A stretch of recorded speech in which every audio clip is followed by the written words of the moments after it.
Hello, everyone. My name is Ken, and welcome to part three of a series of overview videos related to a product called Canfigure, which is an IT management software solution. Please have a look at the other videos in this series if you want a more complete description of Canfigure's modules, tool sets, or its functions.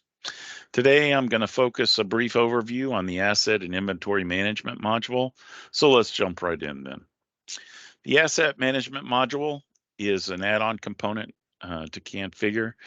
The functionality of it can be used in conjunction with the ITSM modules such as configuration management, service management, the service desk and change management, or it can be used as a standalone asset management solution. Dashboards can be built and tailored according to the type of assets that you want to track. And as an example, I'll show you our dashboard. In this particular case, the asset dashboard has several different things, charts, as well as lists and location and status.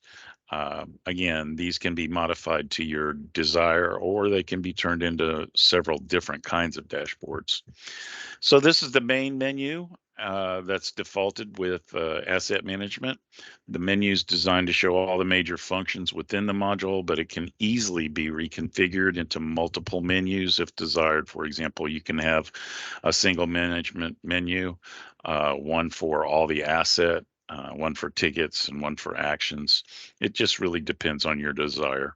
So there's several record types in the default implementation, all of which can be modified to your needs. I'll take you through the ones that are most important here. Customers can be involved in tickets and actions and can be directly linked and installed to assets. The default fields for a customer can be extended.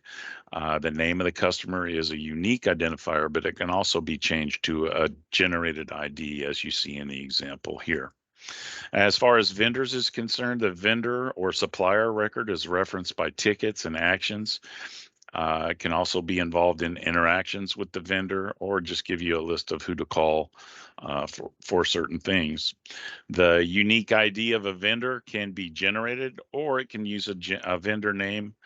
The default just shows which screens, or I'm sorry, which attributes are in there by default, but they can certainly be modified to your desire.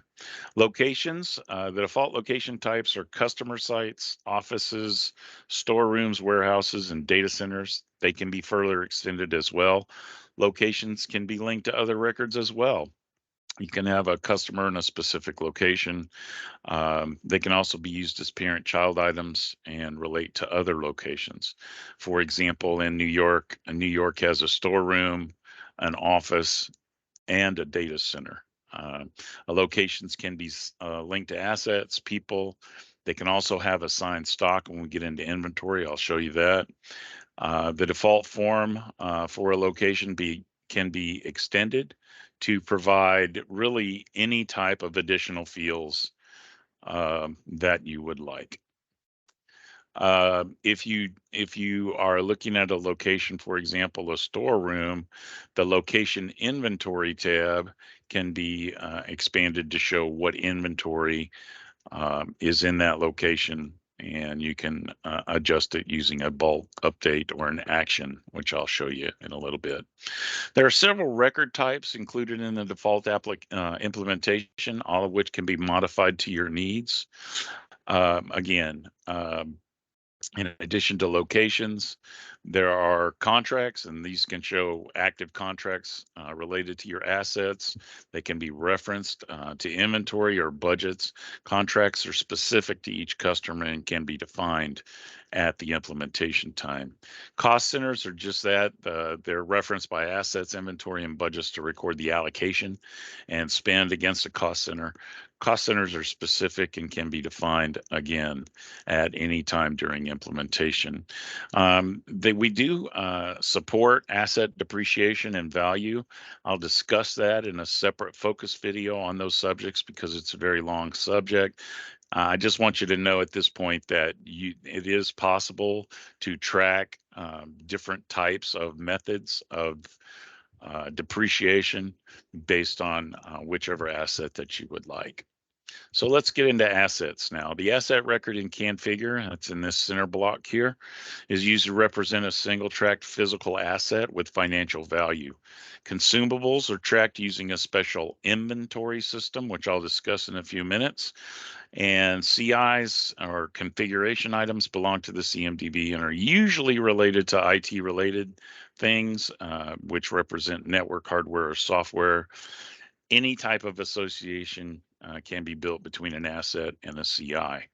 The default asset types, again, are buildings, computer equipment, essential services, furniture and fittings, land, motor vehicles, office equipment, plant and machinery assets, and then security. Each asset type, again, has its own unique form and fields. They can all be customized, and each additional asset type can also be added, or the existing ones can be modified based on your needs. Canfigure can auto-generate an asset ID for each type, or it can be manually entered if you own the asset number. So let's go ahead and dig into one of these. I'm going to use computer assets at this point and explain some of the tabs. So the primary fields include a generated asset ID, a free text description, a display name, and a status value. There's several different default statuses which can be set or modified as you desire. The general tab provides an area where you can set an asset category and subcategory. Each type can have its own category or subcategory as list defined. The identification tab gives you specific identification fields about make, model, RFID, etc., serial number, and other fields that you can use to specifically identify the asset. All of these can be used on an asset label, one or more of them if you like, and I'll talk about labels in a few minutes. The assignment tab, it records an assignment to a location, a user, or a customer.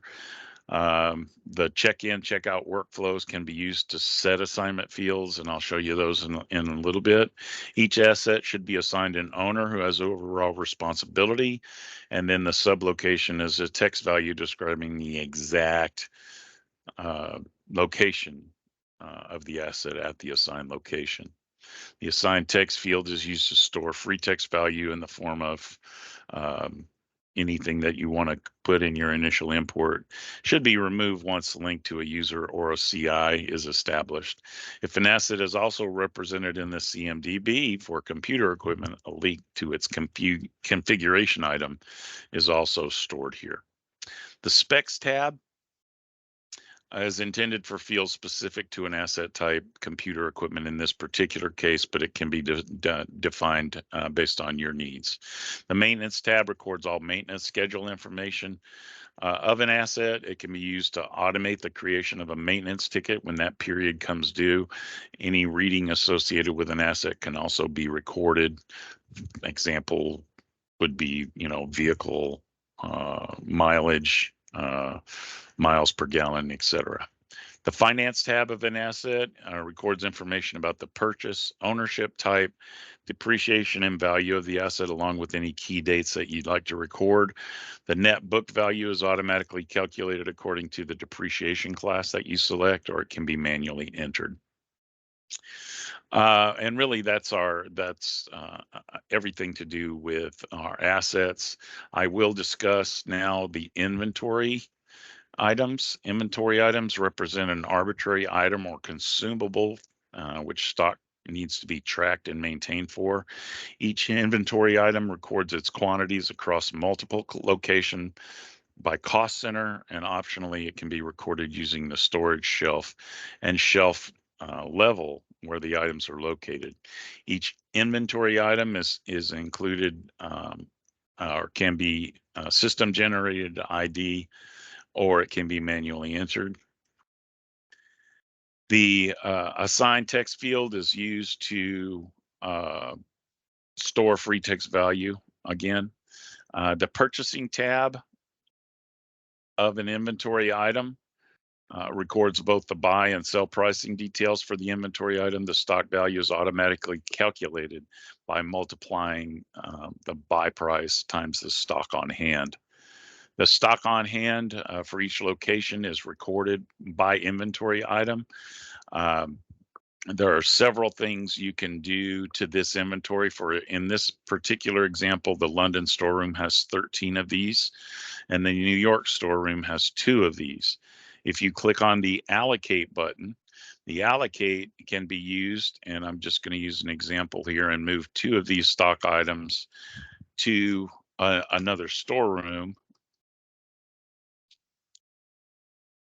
So there is a Paris storeroom in the location field we're moving to. Save that, and it'll ask you to validate it. And now your stock on hand is split between 3 locations, but the details, you still have 15 total. Okay, let's move on to the tickets as part of asset management. In the ticketing system, a ticket is a request to perform an action and could result in the creation of 1 or more actions. For example, a maintenance ticket may result in the creation of a repair action where 1 or more parts are replaced or returned to the manufacturer. A maintenance ticket is raised whenever a problem is reported against an asset or the asset requires some form of scheduled maintenance. Maintenance ticket can also be created automatically based on an asset's maintenance schedule. Sales orders. The sales order tickets record a sale of 1 or more items of an inventory to a customer or to a client. You can specify items and they're automatically deducted from the stock on hand. An inventory requisition is a ticket used to replenish inventory and can automatically update the stock on hand once its location receives the item. Checkout requests, you can check out an assigned asset to a user.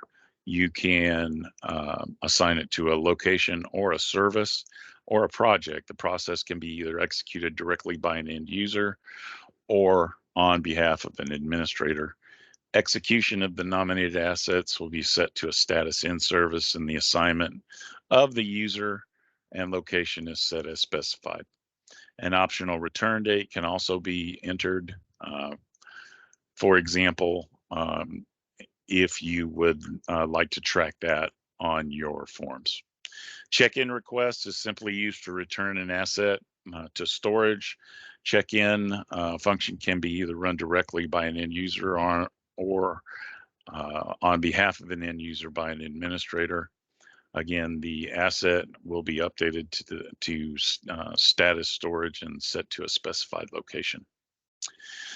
Actions. Let's talk about actions for a few minutes. An action is typically generated as a result of a ticket and represents work formed by a second tier of support. Actions result in an update of 1 or more assets to record a new assignment, a new location, a new status, or other. An install action is simply a special work order to initiate an installation workflow. The template can be extended or copied to provide multiple templates for different types of assets according to your requirements. A work order is simply an action that's a generic template for initiating any asset-related activity. The template can be extended and copied to implement common and repeatable workflows if you like. RMA action is simply a return to manufacturer action, and it records the return of any asset to a vendor, customer, or contractor for repair or replacement. A ship action records a transfer of 1 or more assets between locations. Ship actions automatically created when using a receive action if the target location is not internal or external. You can also do a receive action when you receive assets and or stock at a location, and it creates a corresponding ship action if it's sent internally. That's pretty much asset management in a nutshell. I'm going to describe a few things for search functionality. We have 4 different search methods. The first is the global search, and that's always on the screen up here in the upper right-hand corner of the screen. If you click on global search and enter any keywords, you will find from the entire system. In this particular case, I entered COM. It has incidents, it has changes, it has tasks, documents.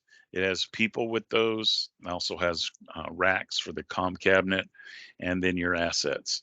That's called a global search feature, and that's very handy to get in. You can also do an asset field search if you'd like to. Uh, the asset field search, you can search any field for an asset ID. So for in our previous example, we searched COM. So these are all the assets with COM in the asset ID, but certainly you can enter any field in the field search. You can also do advanced searching by just clicking on this lower button here, and it will do a list view. So in my particular case, I want my inventory by location. And it will give me that report of inventory by location. The other types of searches you can do a ticket search. If you have any tickets that are open that you want to, and also actions, any actions that are open, you can also search for. You can also do an asset ID search, and you can enter any types of asset IDs that you would like. In this particular case, when I look up COM2239, it'll tell me what it is, or you can do it by file. So lots of ability to do searches and things like that for this. If I go back just for a minute to labels and printing, um, as I mentioned when we were doing identification, on any asset, you'll see a print label action. And this will just, when you do that, it'll allow you to set the text, the barcode, QR codes, and you can also do scanning as well during this action. The last thing I'll talk about is reports. A variety of reports can be produced, and by creating views such as the inventory report I showed you earlier by location. Clicking on that, I can pull an inventory by location report as I did earlier. I can specify how I want the output to be, screen, PDF, etc., what the orientation is, what the style is, and then execute the report. I chose PDF, so this is the PDF inventory report, and it shows all our inventory IDs, our locations, our quantity on hand, and what the status is of those. And that's it. That concludes our overview of the asset and inventory management module for Canfigure. If you have any further questions or need help, please don't hesitate to follow one of the links in the comment section for more information from Canfigure support. Thank you for your time and have a great rest of your day.